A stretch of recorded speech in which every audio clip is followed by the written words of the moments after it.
Hello friend, मेरा नाम है समा। स्वागत है आपका हमारे यूट्यूब चैनल जीके ज्ञान गुरु ऑफिशियल पर। आज के इस वीडियो में हम MA first semester home science के सेकंड पेपर मानव विकास सिद्धांत एवं वर्तमान प्रवृत्तियां के 1 से लेकर 7 दीर्घ उत्तरीय प्रश्न को कवर करेंगे। आपके सेकंड पेपर में 15 दीर्घ उत्तरीय प्रश्न दिया हुआ है, लेकिन इस वीडियो में हम 1 से लेकर 7 दीर्घ उत्तरीय प्रश्न को पढ़ेंगे, नहीं तो वीडियो बहुत ही बड़ा हो जाएगा और देखने में बोरिंग सा लगेगा। आगे के क्वेश्चन को हम लोग नेक्स्ट पार्ट में पढ़ेंगे। इस वीडियो में हम 7 दीर्घ उत्तरीय प्रश्न को पढ़ेंगे। तो चलिए फ्रेंड, वीडियो को स्टार्ट करते हैं। सीरियल वाइज करके सारे क्वेश्चन के आंसर को देखते हैं। पहला प्रश्न आपसे कहता है, फ्राइडे के अनुसार व्यक्तित्व विकास की कितनी अवस्थाएं होती हैं, समझाइए। ये बहुत ही इंपॉर्टेंट प्रश्न है। जो पहला प्रश्न है दीर्घ उत्तरीय का कि फ्राइडे के अनुसार व्यक्तित्व विकास की कितनी अवस्थाएं होती हैं, समझाइए। फ्रायड ने व्यक्तित्व की निम्नलिखित अवस्थाएं बताई हैं। पहला आता है मुख्य अवस्था।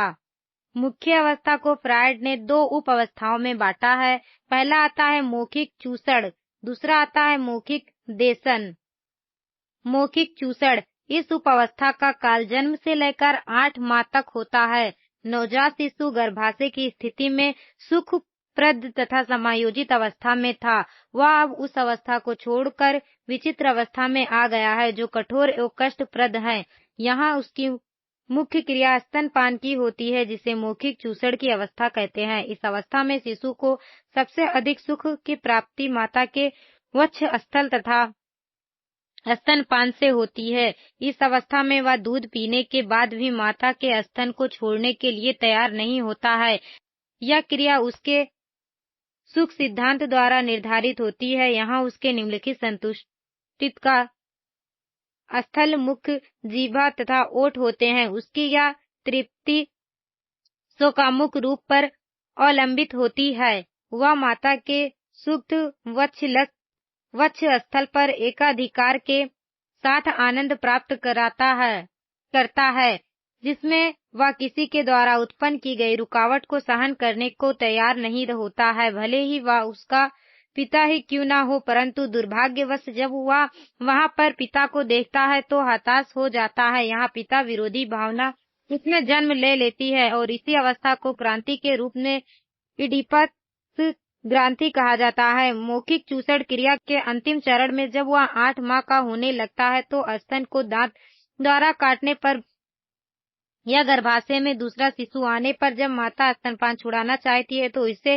स्तन पृथक्करण कहा जाता है। यह अवस्था उसे बड़ी घातक प्रतीत होती है। उसकी अचेतन भावना में निराशा, नकारात्मक भावना तथा समाज के प्रति उदासीनता जन्म ले लेती है। मौखिक देशन यह मौखिक अवस्था का दूसरा भाग है। यह अवस्था 6 माह से 18 माह तक होती है। इस अवस्था में दांत निकल आने के कारण उसकी संतुष्टि के साधन जीवा तथा ओठ न होकर दांत हो जाते हैं, जिससे वह काटने लगता है।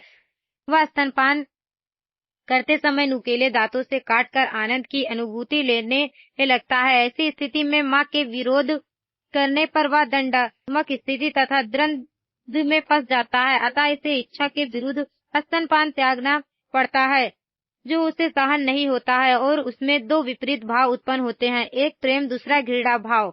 इस द्वंद्वात्मक स्थिति के कारण उसमें उभय भावित प्रवृत्ति का जन्म होता है तथा इससे उसके व्यक्तित्व में फील गुड का जन्म होता है। दूसरा आता है गुदी अवस्था। गुदी अवस्था में 2 उप अवस्थाएं होती हैं। पहला आता है गुदा निष्कासन स्थिति। यह अवस्था 8 माह से 3 वर्ष तक रहती है। बालक इस अवस्था में मल मूत्र त्यागने से यौन संतुष्टि तथा अपनी नाराजगी व्यक्त करता है। आह के विकसित हो जाने के पश्चात उसमें लिंग भेद उत्पन्न हो जाते हैं। इस स्थिति में बालक को आनंद मिलने लगता है।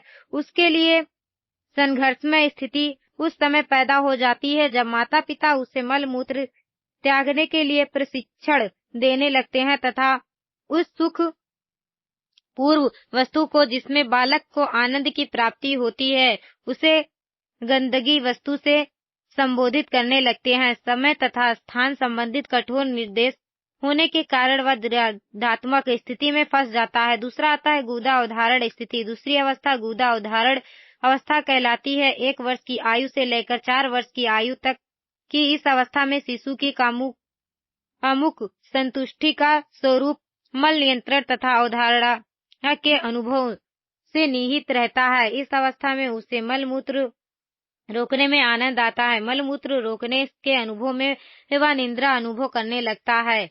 यहाँ पर उसे शरीर के अंगों को समझाया जाता है तथा उस शरीर के अंगों का अंतर बताया जाता है। स्वयं को स्वच्छ रखने के बारे में बताकर विकास की आगामी स्थिति में प्रवेश कराया जाता है। वे विशिष्ट अनुभव उसके व्यक्तित्व की मानसिक संरचना पर प्रभाव डालते हैं। तीसरा आता है लैंगिक अवस्था। इस अवस्था की अवधि 3 वर्ष की आयु से लेकर 7 वर्ष तक की होती है। इस अवस्था की उत्पत्ति गुदा और धारण की स्थिति की कुंठाओं तथा निराशाओं के परिणाम स्वरूप विकसित होती हैं। इस अवस्था में कठोर सामाजिक निर्देशक, स्वच्छता संबंधित नियम तथा प्रतिबंधों से खिन्न मन से उत्पन्न संवेदिक तथा मानसिक तनाव एवं उन्हें दूर करने के लिए बालक अपनी जन इंद्रिय को स्पर्श करने में आनंद लेने लगता है। यह बच्चों में लिंग का अंतर पहचान में आ जाता है। लिंग भेद का यह आधार पहले वेशभूषा रहा करती थी। इस अवस्था में बालक समझने लगता है कि लड़कों में सीसर होता है और लड़कियों में नहीं होता है। लड़कों में सीसन होता है और लड़कियों में नहीं होता है। अब पृष्ठों मन सीसन प्रदर्शन करने लगता है। वह मूत्र त्यागने की प्रतियोगिता में रुचि लेने लगता है। सहज प्राप्त माता को प्रेम पात्र समझने लगता है। माँ प्रेम पात्र से काम प्राप्त भी बन जाती है, परंतु पिता के शक्तिशाली अधिकारी होने की स्थिति उसके लिए असहनीय हो जाती है। अतः वह पिता को अपनी विरोधी मानने लगता है। यहाँ बालकों में इडिपस ग्रंथि शक्तिशाली हो जाती है। बालिकाएं यह समझती हैं कि उसमें सीसन अभी जमा नहीं है और जब उन्हें वास्तविकता का भान होता है तो उनमें दुख उत्पन्न हो जाता है और उनमें बालकों के लिए सीसन ईर्ष्या भाव पैदा हो जाता है, जिसका कारण वे अपनी माँ को मानती हैं। इसी सीसन ईर्ष्या से उसमें हीनता भाव उत्पन्न हो जाता है। अब बालिका माता से घृणा करने लगती है और पिता के प्रति उसका आकर्षण बढ़ जाता है, परंतु पिता के प्रति प्रेम में माता का अवरोध उसमें इलेक्ट्रा मनोग्रांथि को जन्म देता है। इस काल में जब बालक बालिका अपनी मनोकामुकता का सफलतापूर्वक दमन नहीं कर पाते हैं तो उसमें संवेगात्मक विकास संबंधी दोष उत्पन्न हो जाते हैं। माता के प्रति अत्यधिक प्रेम से बालक में सेटिहिरेयता विकसित हो जाती है, जो पुरुष कामुकता का अत्यधिक तीव्र रूप है। इसके विपरीत बालिका में नारी कामोन्माद दिखाई पड़ता है। इस काल की दामित्व कामुक इच्छाएं आगे चलकर श्रृंगार रस की कविताओं तथा प्रेम पूर्वक कहानियों के रूप में अभिव्यक्त होती हैं। दामित्व कामुकता के परिणाम स्वरूप कई तांत्रिका आपाती लक्षण जैसे प्रतिक्रियाएं, विधान परिवर्तन, हिस्टीरिया तथा दुष्चिंता, उन्माद आदि उत्पन्न करते हैं। इस प्रकार बालक का यह जीवन अति संघर्षमय तथा तूफानी होता है, जिससे प्रचंड संवेगात्मक तनाव दृष्टि गोचर होते हैं। इसके बाद का काल अपेक्षाकृत शांत होता है। काम प्रसूति काल। इस काल की अवधि 5 से 12 वर्ष तक की मानी जाती है। इसमें बालक की कामुकता का अधिकांश भाग दामित हो चुका होता है। कामुकता का सुप्त कामुकता की सुसुप्त अवस्था के कारण ही इसे काम प्रसूति काल कहा जाता है। इस अवधारणा मानवीय समाज में सभ्यता एवं संस्कृति है। इस समय माता पिता के प्रति इडिपथ ग्रंथि लुप्त होकर उसके प्रति सम्मान में बदल जाती है। कामुकता के दमन के प्रभाव के कारण ही बालक बालकों तथा बालिकाएं बालिकाओं के साथ रहना पसंद करती हैं। उसका विपरीत लिंगीय आकर्षण समाप्त हो जाता है। वे सम आयु के समलिंगी बच्चों के साथ विभिन्न भावी जीवन के खेल खेलते हैं। उन्हें जीवन की वास्तविकताओं के साथ संपर्क स्थापित करना पड़ता है। उनके पराहम के चेतन अंश के संवेगात्मक विकास हेतु स्वस्थ एवं परिपक्व प्रतिरूपों के आधार पर उसमें आत्मविश्वास, आत्मसम्मान एवं आत्मनियंत्रण जैसी अस्थायी भावों का विकास होता है। स्वस्थ प्रतिरूपों के अभाव में उसकी किशोरावस्था में संघर्ष तथा उतार चढ़ाव विफलता एवं विकास उत्पन्न करते हैं। इस अवस्था में समाजीकरण की प्रक्रिया बालकों के मानसिक विकास पर प्रभाव डालती है। संतुलित समाजीकरण संगठित आत्म एवं पराहम को जन्म देता है। समाजीकरण के द्वारा अत्यधिक प्रेम या अत्यधिक भय दोषपूर्ण मानसिक जीवन को जन्म देते हैं। 5वां आता है जननेंद्रिय अवस्था। यह अवस्था 12 से 20 वर्ष तक की मानी की गई है। इस अवस्था में बालक बालिकाएं अपने गुप्तांगों को जननेंद्रिय के रूप में देखने लगते हैं। इस अवस्था में लैंगिकता पुनः फूट पड़ती है। इस लड़के लड़कियां कहानियां पढ़ने, सिनेमा देखने, दिवास्वप्न तथा हस्तमैथुन जैसे कार्य करने लगते हैं। गंदे खेल और चुंबन जैसी क्रियाओं में उनकी रुचि बढ़ जाती है। इस समय उनका शारीरिक, मानसिक तथा संवेगात्मक विकास तीव्र गति से होने लगता है। बालकों की अपेक्षा बालिकाओं का शारीरिक विकास अधिक तेजी से होता है। बालकों में ऊंचाई, भार, सुदृढ़ मांसपेशियां तथा वाणी की कर्कशता विकसित होती है तथा बालिकाओं में स्तन तथा नितंब तीव्र गति से विकसित होने लगती है। बालकों में आक्रामकता तथा लड़कियों में लज्जा दृष्टि गोचर होने लगती है।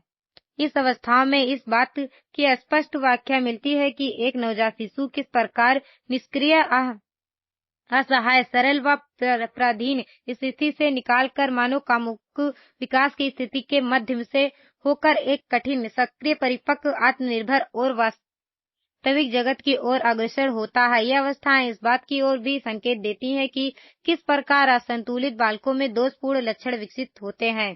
दूसरा प्रश्न आपसे कहता है, पियाजे ने संज्ञात्मक विकास की कितनी अवस्थाओं का वर्णन किया है, समझाइए। इसमें पियाजे के अनुसार संज्ञात्मक विकास की अवस्थाओं को बताना है। पियाजे ने संज्ञात्मक विकास की प्रमुख 4 अवस्थाओं का वर्णन किया है। उन्होंने बताया है कि प्रत्येक अवस्था की अपनी विशेषता होती है और एक अवस्था में विकसित संज्ञात्मक संरचना आगे आने वाली अवस्थाओं में बदल जाती है। किसी अवस्था विशेष में बालक के भीतर पाए जाने वाले समस्त ज्ञान, विचार तथा व्यवहारों के संगठन से एक समुच्चय निर्मित होता है जिसे स्कीमा कहा जाता है। स्कीमा का विकास बालक द्वारा अर्जित अनुभव या परिपक्वता पर अवलंबित होता है। यह संज्ञात्मक विकास की 4 अवस्थाएं निम्नलिखित है। पहला आता है संवेदी पेशीय अवस्था। संज्ञात्मक विकास की प्रथम अवस्था को संवेदी पेशीय अवस्था कहा जाता है क्योंकि इस अवस्था में बालक उद्दीपक जगत का ज्ञान अपनी संवेदनाओं तथा शारीरिक एवं पेशीय क्रियाओं की मदद से अर्जित करता है। संवेदी पेशीय अवस्था जन्म से 2 वर्ष तक रहती है। बालक जब जन्म लेते हैं तो उसके अंदर केवल सहज क्रियाएं ही पाई जाती हैं, जिसे पियाजे ने नैसर्गिक स्कीमा के नाम से संबोधित किया है।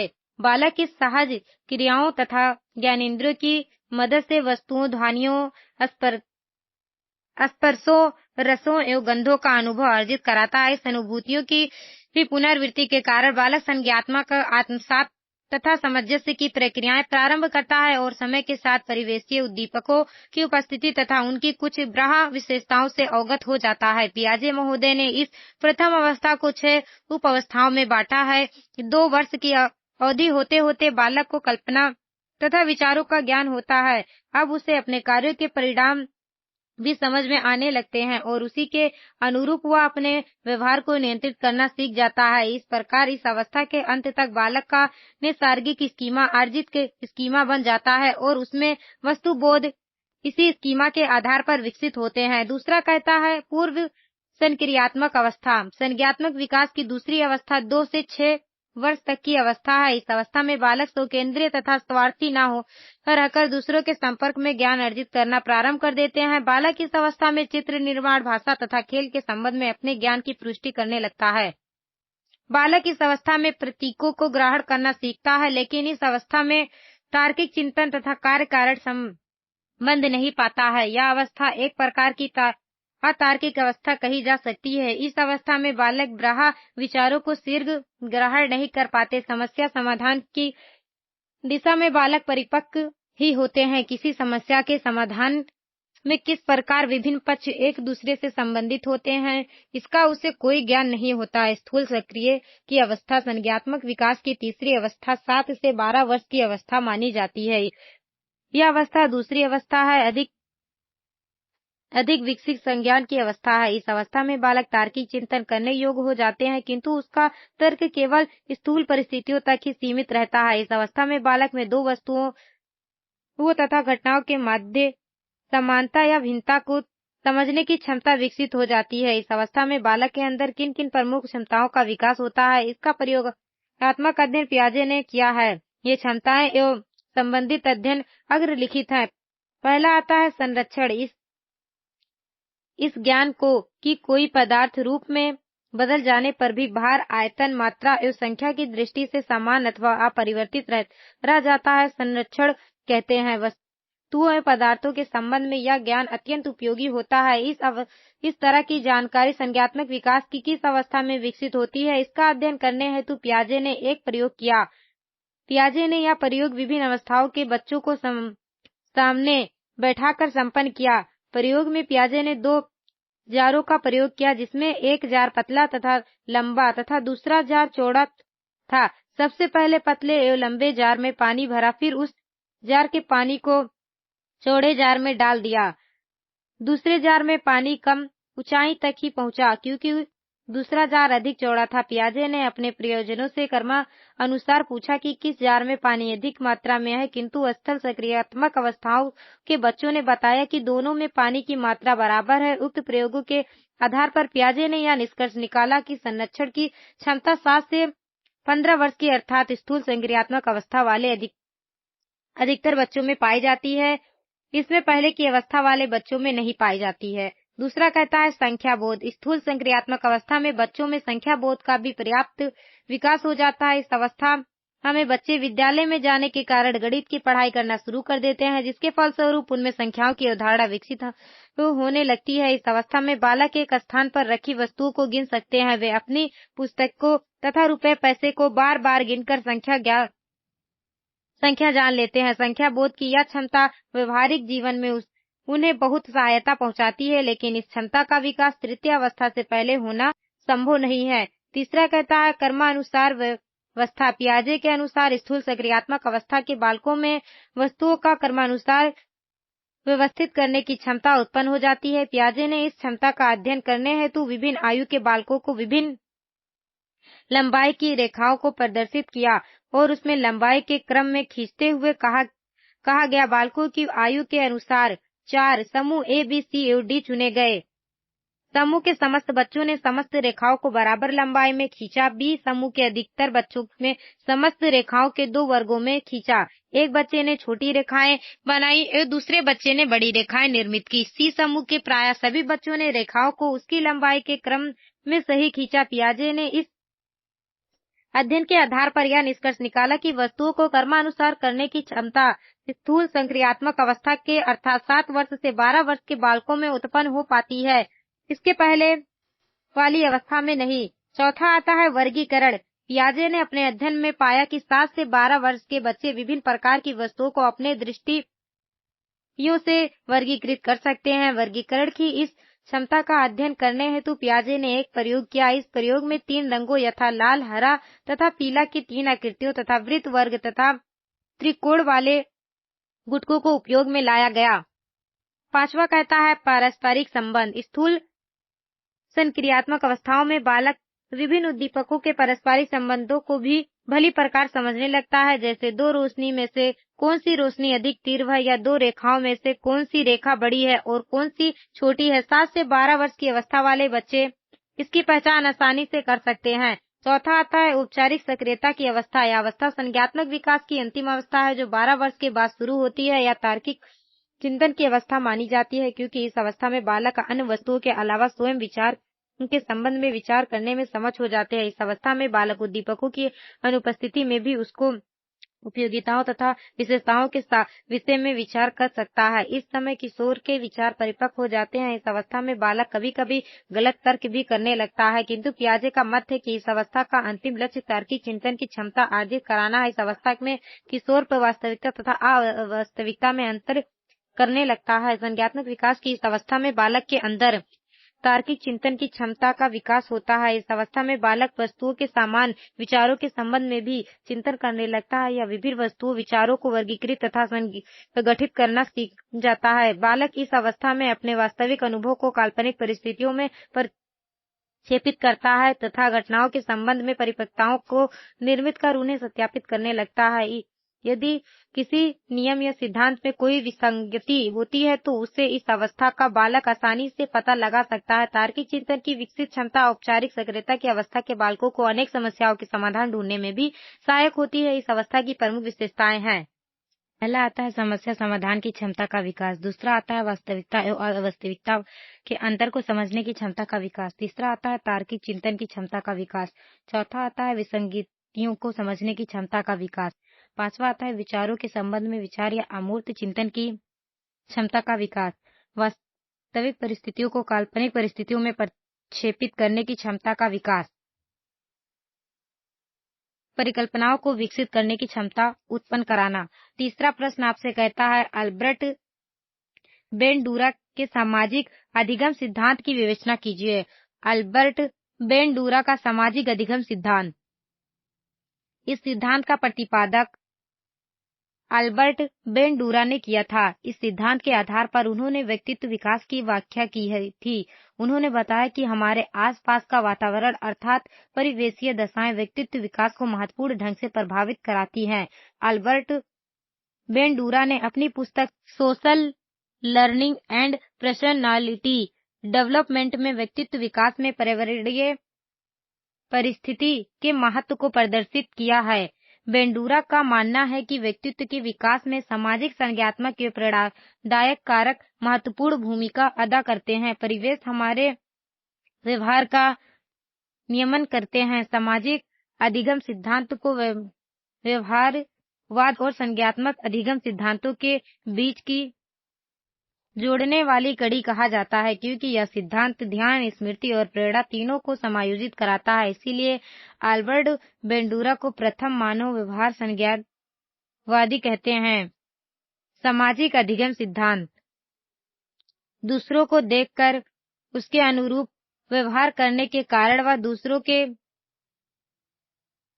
व्यवहार को अपने जीवन में उतारने तथा समाज द्वारा स्वीकृत व्यवहारों को धारण करने तथा असामान्य व्यवहारों को त्यागने का कारण ही सामाजिक अधिगम कहलाता है। दूसरे शब्दों में व्यक्तित्व अवलोकन, नकल और आदर्श व्यवहार के प्रतिमान के माध्यम से एक दूसरे से सीखते हैं। समाज द्वारा स्वीकार किए जाने वाले व्यवहार को अपनाना तथा वर्जित व्यवहार को नकारना ही सामाजिक अधिगम है। इस सिद्धांत के अनुकरण द्वारा सीखा गया है, जो इस धारणा पर आधारित है कि मनुष्य को देखकर सीखता है तथा मनुष्य की वैचारिक प्रतिक्रिया व्यक्तित्व की समझ पर केंद्रित है। यह व्यक्तित्व की नैतिक क्षमता और नैतिक प्रदर्शन के मध्य अंतर पर बल देती है। मनुष्य को देखकर मनुष्य सीखता है। इस बात को अच्छी तरह समझने के लिए बेंडूरा ने एक प्रयोग किया। बेंडूरा ने एक बालक पर बोबो डाल का प्रयोग किया। एक बालक को उसके बोबो डाल दिया और फिर उस बालक को 3 तरह की मूवी दिखाई। पहला आता है, प्रथम मूवी सामाजिक मूल पर आधारित थी, जिसे देखकर बालक बोबो डाल के साथ सामाजिक दिखता है। दूसरा आता है, दूसरी मूवी प्रेम पर आधारित थी, जिसे देखकर बालक बोबो डाल को स्नेह करता है। तीसरा आता है, हिंसात्मक दृश्य युक्त थी, जिसे देखकर बालक बोबो डाल की गर्दन तोड़कर। इस प्रयोग के आधार पर बेंडूरा ने यह निष्कर्ष निकाला कि छोटे बच्चों को यह नहीं पता होता है कि उनको क्या सीखना चाहिए और क्या नहीं सीखना चाहिए, इसीलिए बच्चों के सामने आदर्श के प्रतिमान को प्रस्तुत करना चाहिए। बहुत बार ऐसी सामाजिक स्थितियां आती है जिससे हमें यह नहीं पता होता कि हमें कैसा व्यवहार करना चाहिए। ऐसी स्थिति में व्यक्तित्व दूसरे के व्यवहार या प्रयोग में जो चीज देखता है, ग्रहण करता है, उसे वह अपने व्यक्तिगत जीवन में भी अनुकरण कर उसे अपने व्यवहार में लाता है। उदाहरण के लिए, कोई व्यक्तित्व अपने पसंदीदा अभिनेता के बोलचाल करने के तरीके की नकल करने की कोशिश करता है। बेंडूरा ने अपने विचार की पुष्टि टेलीविजन पर व्यावसायिक प्रसारणों एवं धारावाहिकों में हिंसा से संबंधित शोध अध्ययन से की।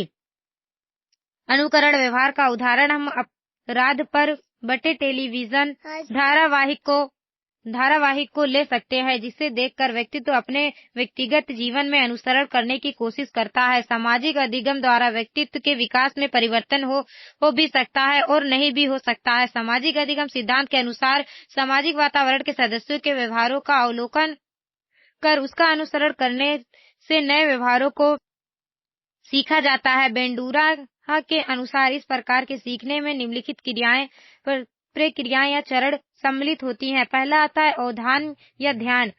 अधिगम विषय वस्तु जिसको सीखना है को आकर्षक तथा प्रभावशाली तरीके से प्रस्तुत करना अवधान कहलाता है। इस प्रथम चरण का व्यक्तित्व विशेष के व्यवहार के अवलोकन के अवसर सीखने वाले को प्रदान किए जाते हैं। यहाँ पर संपूर्ण व्यवहार या व्यवहार का एक विशेष पहलू व्यक्ति के ध्यान को आकर्षित कराता है तथा तब तक व्यक्ति के ध्यान का केंद्र बन जाता है। ध्यान में अधिगम से संबंधित विषय वस्तु को अधिगम करता देखता है और सुनता है। इसमें व्यक्ति का ध्यान अपनी ओर आकर्षित करने के लिए विषय वस्तु को आकर्षण, लोकप्रिय और रोचक होना चाहिए। दूसरा आता है अवधारणा।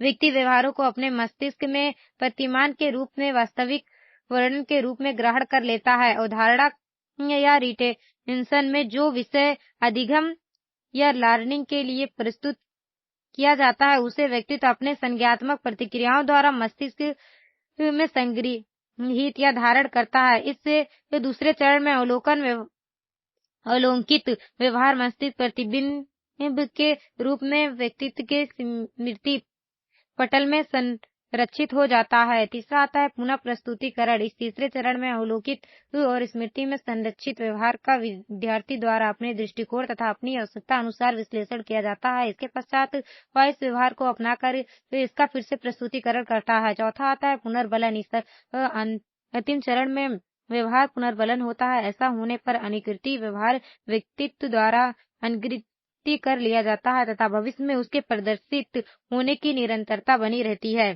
खेल के मैदान में खिलाड़ियों के व्यवहारों का अवलोकन, भोजनालय में विभिन्न व्यंजनों को बनाने की प्रक्रियाओं का अवलोकन, प्रभावी व्याख्यानों को देखने सुनने के अवसरों की उपलब्धता, श्याम पट्ट पर सुंदर लिखने की प्रक्रिया का अवलोकन आदि सीखने की प्रक्रिया के प्रथम चरण से संबंधित होते हैं। इस प्रकार व्यवहारों को नियंत्रित अवलोकन से इसका व्यक्तित्व की स्मृति पटल में मानसिक प्रतिबंध के रूप में संरक्षित होना दूसरे चरण के अंतर्गत होता है। तीसरे चरण में व्यक्ति अपनी समझ या आवश्यकता के अनुसार व्यवहारों के इस विभिन्न प्रतिमानों में कुछ को प्रदर्शित करना प्रारंभ कर देते हैं। अंतिम प्रदर्शन को कोच, शिक्षकों तथा दर्शकों द्वारा सराहे जाने पर घर में कुछ विशिष्ट खाद्य पदार्थों को तैयार करने तथा उनको परिवार के सदस्यों मित्रों द्वारा स्वादिष्ट बनाए जाने पर सुंदर लेखक के अवलोकन तथा स्वयं ऐसा कर सकते हैं। समर्थ होने पर इस प्रदर्शित व्यवहारों का पुनर्बलन होता है। इस प्रकार पुनर्बलित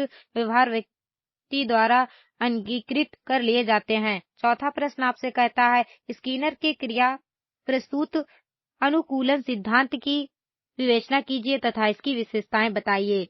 स्किनर का अधिगम सिद्धांत। स्किनर ने क्रिया प्रस्तुत अनुकूलन या नैमित्तिक अनुकूलन नामक सिद्धांत का प्रतिपादन किया था। इन्होंने अधिगम के क्षेत्र में अनेक प्रयोग करते हुए यह निष्कर्ष निकाला कि अभिप्रेरणा से उत्पन्न क्रियाशीलन ही सीखने के लिए उत्तरदायी है। स्किनर के क्रिया प्रस्तुत अनुकूलन या नैमित्तिक अनुकूलन सिद्धांत के अनुसार व्यवहार के परिणाम क्रिया के होने की संभावना को प्रभावित करते हैं। एक व्यवहार जिसके पश्चात एक सुखदायक उद्दीपन जुड़ा हुआ हो तो उसके बार बार होने की संभावना अधिक होती है। किसी दंडात्मक उद्दीपक से जुड़ा हो तो उसके होने की संभावना कम हो जाती है। उदाहरण के लिए एक बालक के किसी व्यवहार को अगर एक मुस्कुराहट द्वारा प्रतिक्रिया दी जाए तो उस बालक द्वारा वह व्यवहार पुनः करने की संभावना बढ़ जाती है। लेकिन ऐसे व्यवहार के लिए अगर गुस्से की प्रतिक्रिया दी जाए तो उस व्यवहार के दोबारा प्रदर्शित करने की संभावना कम हो जाती है। स्किनर के अनुसार पुरस्कार एवं दंड एक व्यक्ति के विकास के स्वरूप प्रदान कराते हैं। स्किनर का यह सिद्धांत पुनर्बलन पर विशेष बल देता है। जब किसी प्राणी को किसी अनुक्रिया से सुखद परिणाम प्राप्त होता है तो वह उस अनुक्रिया को बार बार दोहराता है। इस बार बार दोहराने की इच्छा उत्पन्न होने को ही पुनर्बलन कहते हैं।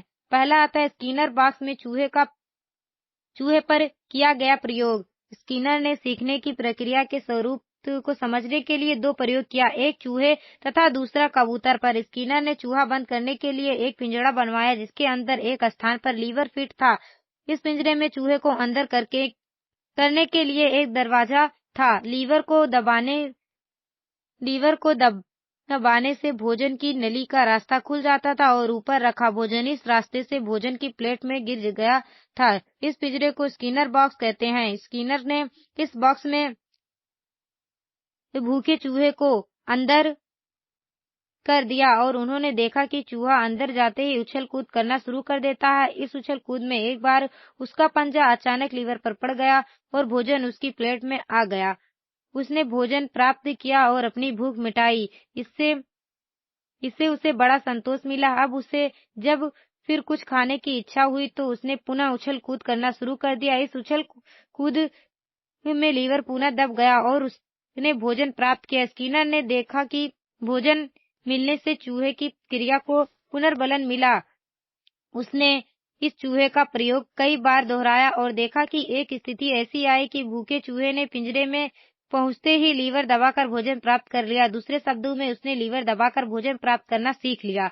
दूसरा आता है स्किनर बॉक्स में कबूतर पर किया गया प्रयोग। स्किनर ने सीखने के सिद्धांत को स्पष्ट करने के लिए अपना प्रयोग एक कबूतर पर किया, या कह सकते हैं कि दोहराया। उन्होंने इस प्रयोग के लिए एक विशेष प्रकार का बॉक्स बनवाया। इस बॉक्स में ऐसी ऊंचाई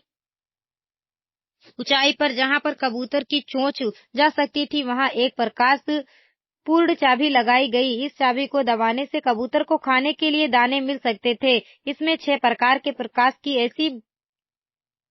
ऐसी व्यवस्था की गई थी कि अलग अलग बटन दबाने से अलग अलग प्रकाश होना था। इस बॉक्स को कबूतर बॉक्स नाम दिया गया। स्किनर ने इस बॉक्स में एक भूखे कबूतर को बंद कर दिया। इसके बाद चाबी में सबसे हल्के रंग का प्रकाश पहुंचाया गया। उसकी चमक से कबूतर उसकी ओर गया और उसने इधर उधर चोंच मारी। एक बार उसकी चोंच प्रकाशित चाबी से ऊपर तक गई।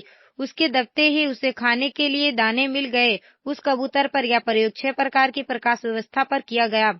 स्किनर ने देखा कि प्रकाश में परिवर्तन करने से कबूतर की अनुक्रिया में थोड़ा परिवर्तन हुआ, परंतु भोजन मिलने से उसके सही जगह चोंच मारने की क्रिया को पुनर्बलन मिला और एक स्थिति ऐसी आई कि जब भी कबूतर को भूखा रखने के बाद इस बॉक्स में बंद किया गया, वह उस चाबी को दबाकर भोजन प्राप्त करने लगा। दूसरे शब्दों में उसने चाबी दबाकर भोजन प्राप्त करना सीख लिया। स्पष्ट है कि पुनर्बलन अनुक्रिया का परिणाम जिससे भविष्य में अनुक्रिया होने की संभावना बढ़ती है। इस सिद्धांत में पुनर्बलन का बहुत महत्व है, इसीलिए इसे पुनर्बलन का सिद्धांत भी कहते हैं। स्किनर के प्रयोग से यह परिणाम प्राप्त होता है कि जब प्राणी स्वयं को कोई वांछित व्यवहार करता है और उस व्यवहार के परिणाम स्वरूप उसे पुरस्कार प्राप्त होता है, जबकि अन्य व्यवहारों के करने पर उसे सफलता प्राप्त नहीं होती, तो वह पुरस्कृत व्यवहार आसानी से सीख लेता है। निष्कर्ष यह है कि यदि क्रिया के बाद कोई बल प्रदान करने वाला उद्दीपन मिलता है तो उस क्रिया की शक्ति में वृद्धि होती है। स्किनर के मत में प्रत्येक पुनर्बलन अनुक्रिया को करने के लिए प्रेरित कराता है। स्किनर का क्रिया प्रस्तुत अनुकूलन सिद्धांत अनुक्रिया और पुनर्बलन को महत्व देता है और अपने किए समस्त परीक्षणों के माध्यम से स्वाभाविक क्रिया की सहायता से अधिगम करने पर या सीखने पर बल देता है। क्रिया प्रस्तुत अनुकूलन सिद्धांत के अन्य नाम क्रिया प्रसूत अनुबंधन सिद्धांत, दूसरा आता है सक्रिय अनुबंधन का सिद्धांत, तीसरा आता है नेमितक अनुबंधन का सिद्धांत, चौथा आता है क्रियात्मक प्रतिबंधता का सिद्धांत। स्किनर की क्रिया का प्रसूत अनुकूलन सिद्धांत की विशेषताएं। पहला आता है स्किनर अधिगम हेतु उद्दीपन को आवश्यक न मानकर क्रिया और पुनर्बलन को महत्व देते हैं। दूसरा आता है स्किनर के अनुसार छात्रों को पुनर्बलन देकर उससे उचित क्रिया करवाई जा सकती है जो अधिगम प्रक्रिया में सहायक सिद्ध होगी। तीसरा आता है यह सिद्धांत क्रिया प्रसूत अनुबंधन पर बल देते हैं और इस सिद्धांत द्वारा सीखना अधिक अस्थायी होता है। चौथा आता है यह सिद्धांत क्रिया से अधिक क्रिया के परिणाम को महत्व देता है। पांचवा आता है यह सिद्धांत सकारात्मक परिणाम से मिलने वाले पुनर्बलन पर बल देते हैं जो सीखने वाले की क्रिया को गति देते में सहायक हैं। छठवां आता है यह सिद्धांत सीखने की क्रिया में सफलता पर विशेष बल देते हैं। सातवां कहता है यह सिद्धांत सीखने की क्रिया में अभ्यास पर बल देते हैं।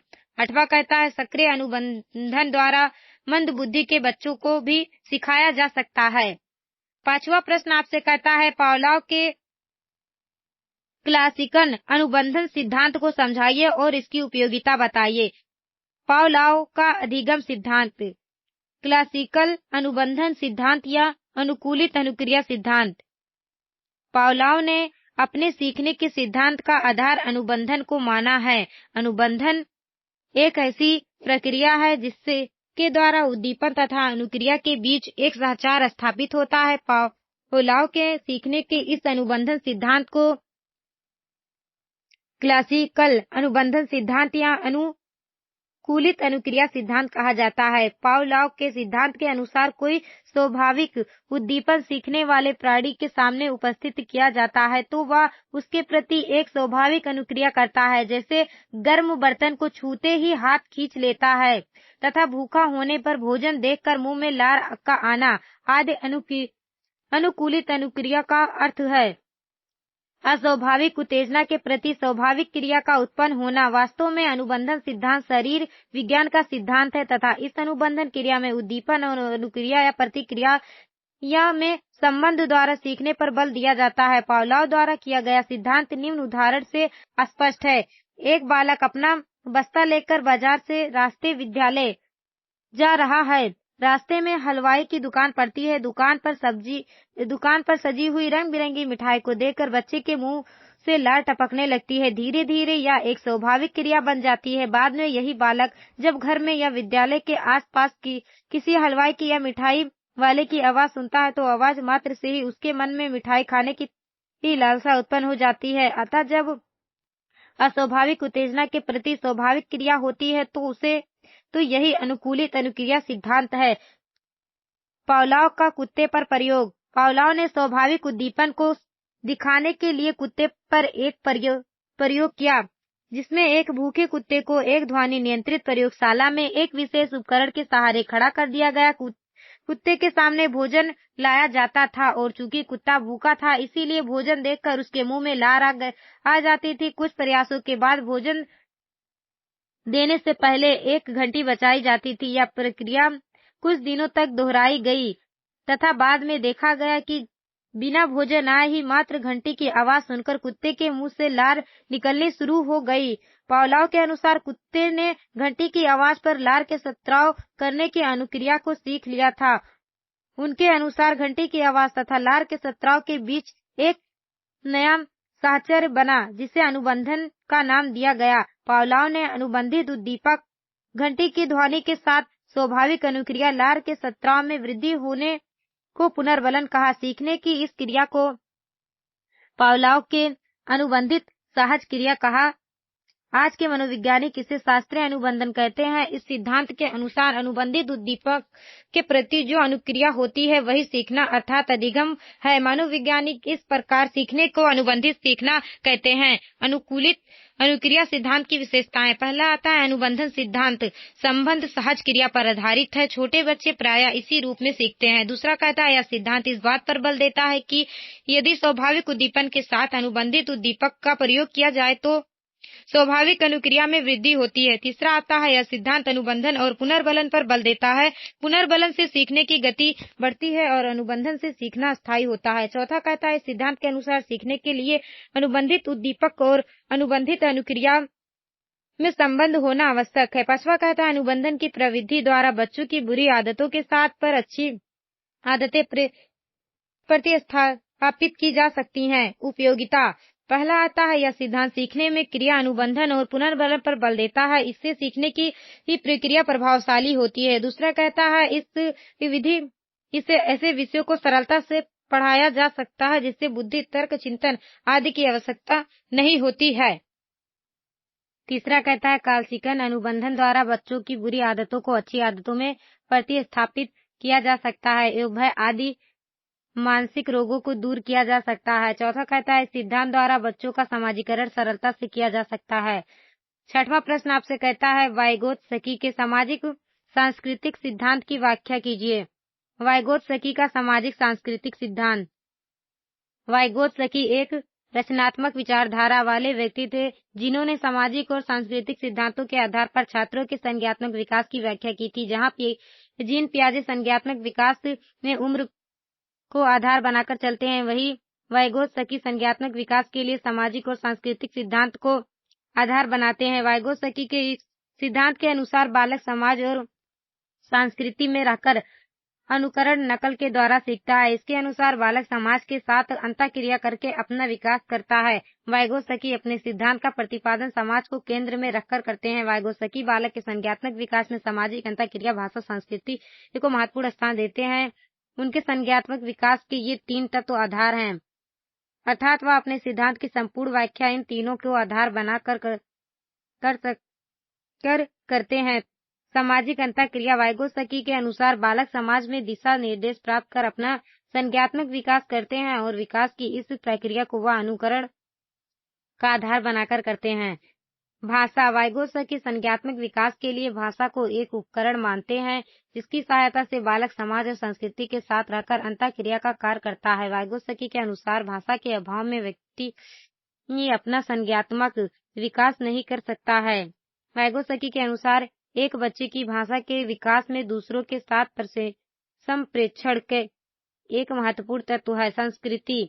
वाइगोत्स्की सिद्धांत में संस्कृति का अपना अहम योगदान है। संस्कृति बालक में नैतिक मूल्यों का विकास कराती है, मनुष्य को उभय व्यवहार करने की ओर प्रेरित कराती है और बालक यह सब भी अनुसरण द्वारा ही सीखता है। वाइगोत्स्की अपने सामाजिक सांस्कृतिक सिद्धांत में 3 अन्य तत्वों को भी महत्वपूर्ण स्थान देते हैं, जिन्हें इस सिद्धांत के आधार के रूप में माना जाता है। इन तीनों तत्वों को जेडपीडी, एमकेओ और स्काफ फोल्डिंग के नाम से जाना जाता है। संभावित या निकटवर्ती विकास का क्षेत्र। वाइगोत्स्की को संभावित विकास के क्षेत्र के अनुसार व्यक्ति को इस स्तर में सीखने के लिए अन्य व्यक्ति की सहायता की आवश्यकता होती है, अर्थात इसमें अन्य ज्ञानवान व्यक्ति के अभाव में इसका विकास संभव नहीं हो पाता। विकास के इस क्षेत्र में व्यक्ति को उचित दिशा निर्देश की आवश्यकता होती है और इसी की सहायता से व्यक्ति अपने आगे लक्ष्य को प्राप्त करने में समर्थ हो पाता है।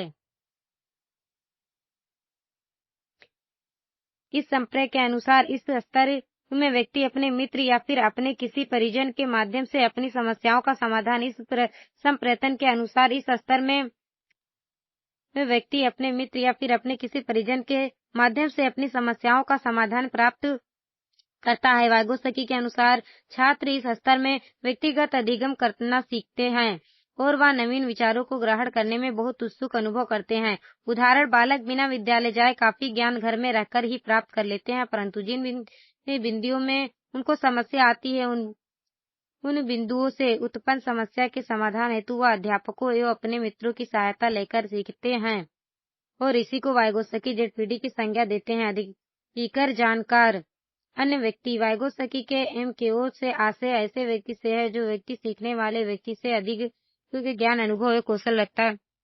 उदाहरण स्वरूप, एक बालक जो अज्ञानी होता है वही एक अध्यापक जो ज्ञान का भंडार होता है। ऐसी स्थिति में सीखने वाला व्यक्ति अपना सर्वोत्तम संज्ञानात्मक विकास कर पाता है। वाइगोत्स्की के सामाजिक सांस्कृतिक सिद्धांत के अनुसार अगर सीखने वाले में सिखाने वाले से अधिक बुद्धि होगी या उसके समान बुद्धि होगी तो ऐसी स्थिति में बालक का संज्ञानात्मक विकास भली भांति नहीं हो पाएगा। समान शब्दों में बालक का संज्ञानात्मक विकास करने हेतु सीखने वाले व्यक्ति के पास सीखने वाले व्यक्ति से अधिक ज्ञान होना आवश्यक है। इसी को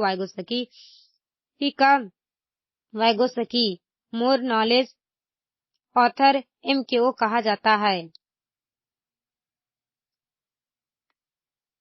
इसी को वाइगोत्स्की का मोर नॉलेजेबल ऑथर एमकेओ कहा जाता है। ढांचा। वाइगोत्स्की के अनुसार बालक को सीखने के लिए एक ढांचे की जरूरत होती है, अर्थात एक ऐसी सीढ़ी जो उसे अधिगम के उस शिखर तक ले जा सके जिस शिखर पर पहुंचकर वह अपने अधिगम के अंतर्गत आने वाली समस्त समस्याओं का समाधान कर सके। यह ढांचा छात्र के अनुभव, कौशल एवं ज्ञान का उत्तम विकास कराने हेतु अत्यंत आवश्यक है। इसके अंतर्गत छात्र क्रमबद्ध रूप से अपना संज्ञानात्मक विकास कराता है। वाइगोत्स्की के सामाजिक सांस्कृतिक सिद्धांत की विशेषता। पहला आता है वाइगोत्स्की बालक के संज्ञानात्मक विकास के लिए समाज और संस्कृति को महत्वपूर्ण स्थान देते हैं। दूसरा आता है, सिद्धांत के अनुसार विकास के लिए पहले अधिगम होना अत्यंत आवश्यक है। तीसरा कहता है, इस सिद्धांत के अनुसार छात्र में संज्ञानात्मक विकास करने के गुण पहले से ही विद्यमान होते हैं, लेकिन इस गुणों को बाहर निकालने का कार्य समाज और संस्कृति द्वारा होता है। चौथा कहता है वाइगोत्स्की बालक के संज्ञानात्मक विकास करने हेतु सामाजिक अंतःक्रिया, भाषा और संस्कृति को अत्यंत महत्वपूर्ण मानते हैं। पांचवा कहता है वाइगोत्स्की ने छात्र के अधिगम हेतु ZPD-MQ और स्फोल्डिंग संप्रत्ययन को आवश्यक माना है। वाइगोत्स्की और पियाजे के सिद्धांतों में अंतर। वाइगोत्स्की बालक के संज्ञानात्मक विकास हेतु समाज और संस्कृति को महत्व देते हैं, वहीं पियाजे संज्ञानात्मक विकास हेतु आयु को महत्वपूर्ण स्थान देते हैं। वाइगोत्स्की सामाजिक संरचनात्मक विचारों वाले थे और वहीं पियाजे संज्ञानात्मक संरचनात्मक विचारों वाले व्यक्ति थे। वाइगोत्स्की अधिगम के लिए मार्गदर्शन को अवश्य मानते हैं और वहीं पियाजे अधिगम को आत्म सक्रियता का भाग मानते हैं। वाइगोत्स्की के अनुसार बालक में पहले विचारों का जन्म होता है, बाद में भाषा का, वही पियाजे ठीक इसके विपरीत मानते हैं। शिक्षा में वाइगोत्स्की सिद्धांत की भूमिका। शिक्षा के क्षेत्र में इस सिद्धांत का अहम योगदान है। इस सिद्धांत का उपयोग वर्तमान शिक्षा प्रणाली में छात्रों को अधिगम करवाने हेतु किया जाता है। यह सिद्धांत अध्यापक को विश्वास दिलाता है कि उसके द्वारा छात्रों का उत्तम तरीके से संज्ञानात्मक विकास किया जा सकता है। यह किसी जटिल प्रकरण को सरल बनाने और शिक्षण प्रक्रिया को प्रभावशाली बनाने हेतु अत्यंत लाभदायक है। वाइगोत्स्की का यह सिद्धांत बालक को समाज और संस्कृति से जोड़ने का कार्य करता है, जो छात्र के नैतिक मूल्यों का विकास करने में सहायक है।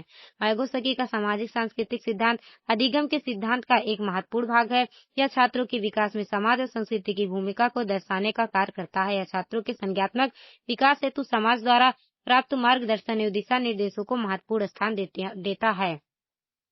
सातवां प्रश्न आपसे कहता है एरिक्सन का मनोसामाजिक सिद्धांत क्या है, समझाइए। इसमें आपको एरिक्सन का मनोसामाजिक सिद्धांत को समझाना है। एरिक्सन का मनोसामाजिक सिद्धांत। एरिक्सन फ्रायडवादी मनोवैज्ञानिक माने जाते हैं और वे काफी सीमा तक फ्रायड के सिद्धांत का समर्थन करते हैं, लेकिन फ्रायड की तरह कामुकता को इन्होंने महत्वपूर्ण नहीं माना है।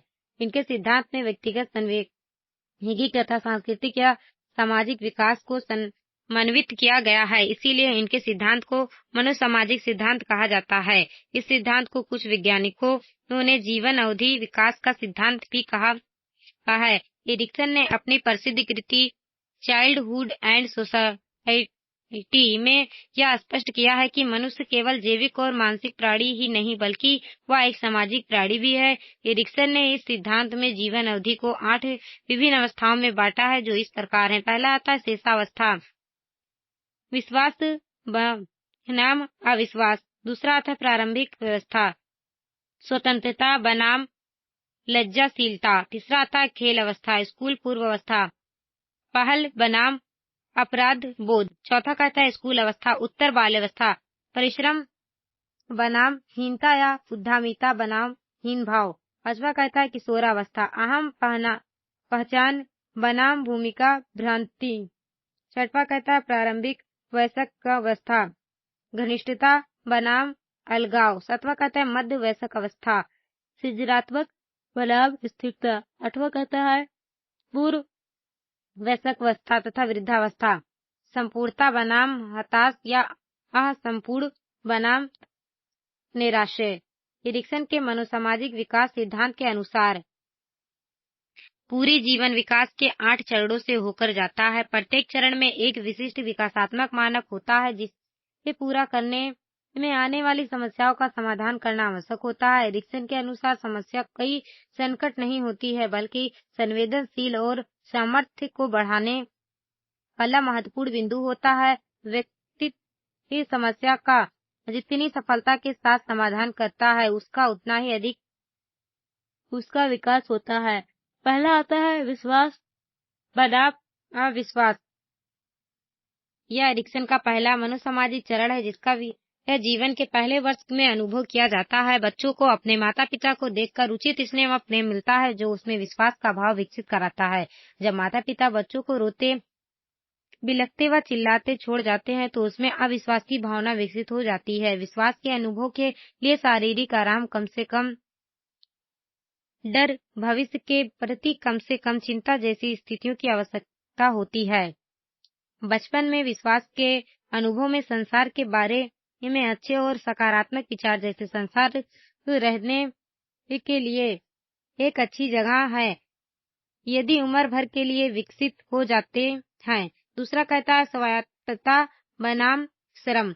इरिक्सन के द्वितीय विकासात्मक चरण में यह स्थिति शिशुअवस्था के उत्तरार्ध और बाल्यावस्था 1 से 3 वर्ष के बीच होती है। इस अवस्था में बालक दूसरों पर निर्भर रहना नहीं चाहते, बल्कि अपने आप भोजन करना, कपड़े पहनना इत्यादि करना चाहते हैं। वे स्वतंत्र रूप से कार्य करना चाहते हैं। दूसरी तरफ बहुत संख्य माता-पिता बच्चों को साधारण कार्य करने पर भी डांटते हैं तथा उनकी क्षमता पर शक करते हैं, जिसके कारण बच्चे अपने अंदर लज्जा अनुभव करते हैं। अगर बालक पर अधिक बंधन लगाया जाए या कठोर दंड दिया जाए तो उसके अंदर शर्म और स्नेह की भावना विकसित होने की संभावना बढ़ जाती है। तीसरा कहता है पहल बनाम अपराध बोध। इरिक्सन के विकास का तीसरा चरण साला जाने के प्रारंभिक वर्ष के बीच होता है। एक प्रारंभिक शिशुअवस्था की तुलना में और अधिक चुनौतियां झेलनी पड़ती है। इस चुनौतियों का सामना करने के लिए एक सक्रिय और प्रयोजनपूर्ण व्यवहार की आवश्यकता होती है। इस उम्र में बच्चों को उसके शरीर, उनके व्यवहार, उनके खिलौने और पालतू पशु के बारे में ध्यान देने को कहा जाता है। अगर बालक जैसे गैर जिम्मेदार है और उसे बार बार व्यंग्य किया जाए तो उसके अंदर सहज अपराध बोध की भावना उत्पन्न हो सकती है। इरिक्सन का इस चरण के प्रति एक सकारात्मक दृष्टिकोण है। उनका यह मानना है कि अधिकांश अपराध बोध की भावनाओं के प्रति तुरंत पूर्ति ही उपलब्धि की भावना द्वारा की जा सकती है। चौथा कहता है परिश्रम उद्यम बनाम हीन भावना। यह इरिक्सन का चौथा विकासात्मक चरण है, जो कि बाल्यावस्था के मध्य में प्रारंभिक वर्षा में परिलक्षित होता है। बालक द्वारा की गई पहले से वह नए अनुभव के संपर्क में आता है। जैसे जैसे वह बचपन के मध्य और अंत तक पहुंचता है, तब तक वह अपनी ऊर्जा को बौद्धिक कौशल और ज्ञान से हासिल करने की दिशा में मोड़ देता है। बाल्यावस्था का अंतिम चरण कल्पनाशीलता से भरा होता है। यह समय बालक के सीखने के प्रति जिज्ञासा का सबसे अच्छा समय होता है। इस आयु में बालक के अंदर हीन भावना, अपने आप को अयोग्य और असमर्थ समझने की भावना विकसित होने की संभावना रहती है। पांचवा कहता है पहचान बनाम पहचान भ्रांति। यह इरिक्सन का पांचवा विकासात्मक चरण है, जिसका अनुभव किशोरावस्था के वर्षों में होता है।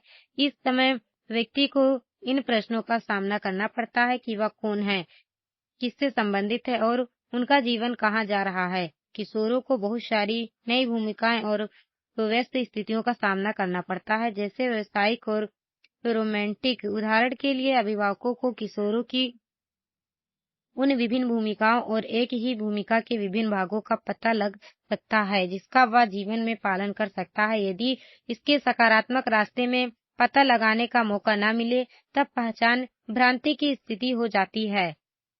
छठवां कहता है आत्मीयता बनाम अलगाव। यह इरिक्सन का छठा चरण है, जिसका अनुभव युवावस्था के प्रारंभिक वर्षों में होता है। यह व्यक्ति के पास दूसरों से आत्मीय संबंध स्थापित कराने का विकासात्मक मानक है। इरिक्सन ने आत्मीयता को परिभाषित करते हुए कहा है कि आत्मीयता का अर्थ है स्वयं को खोजना, जिसमें स्वयं को किसी और व्यक्ति में खोजना पड़ता है। व्यक्ति की किसी के साथ मित्रता विकसित हो जाती है और एक आत्मीय संबंध बन जाता है, तब उसके अंदर आत्मीयता की भावना आ जाती है। यदि ऐसा नहीं होता है तो अलगाव की भावना उत्पन्न हो जाती है। सातवां कहता है उत्पादकता बनाम स्थिरता। यह इरिक्सन का सातवां चरण है, जो मध्य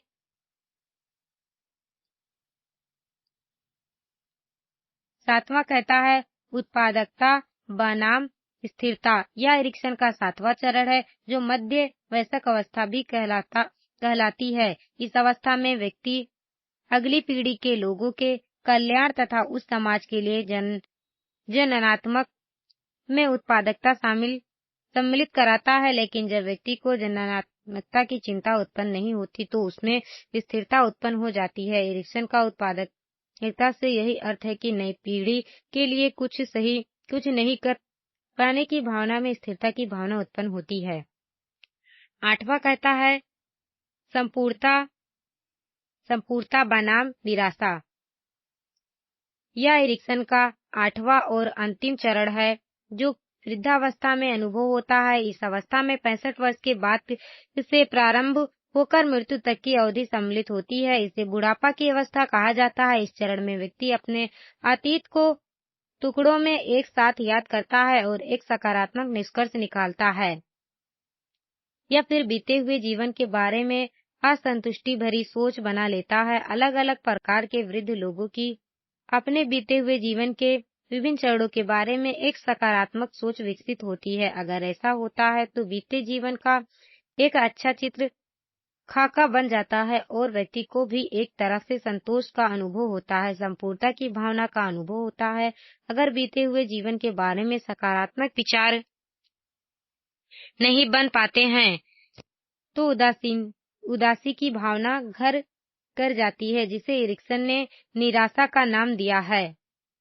आज के इस वीडियो में हम लोगों ने MA first semester home science के सेकंड पेपर मानव विकास सिद्धांत एवं वर्तमान प्रवृत्तियों के 1 से लेकर 7 धीर उत्तरीय प्रश्न को कवर कर लिया है। आशा करती हूँ कि ये वीडियो आपको पसंद आया होगा। अगर ये वीडियो आपको पसंद आया है तो हमारे वीडियो को लाइक करें, चैनल को सब्सक्राइब करें और अपने दोस्तों के साथ शेयर करें। मिलते हैं नेक्स्ट वीडियो में, तब तक के लिए धन्यवाद।